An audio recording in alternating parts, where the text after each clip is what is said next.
Alright, let's be real. Annual reports can look terrifying if you don't have a finance background. I used to see those thick books full of tables and jargon and just nope right out of there. But here's the secret. You don't need a finance degree to get the big picture. First, skip the intimidating numbers up front.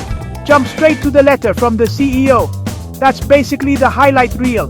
What went well, what didn't, and where the company's headed. You'll get the tone and the company's priorities, all in plain English. Now, head to the management discussion and analysis section. This part breaks down why certain things happen, like why profits soared or dipped. It's story time, not just spreadsheets. Look for words like growth, challenges, or outlook. You'll spot trends without memorizing any formulas. Worried about the numbers? Focus on a few key stats: revenue, profit, and debt. If revenue is climbing, cool. If profit is shrinking, maybe not so cool. If debt's exploding, that's a red flag.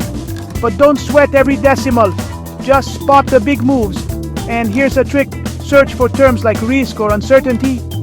Companies are required to admit what could go wrong.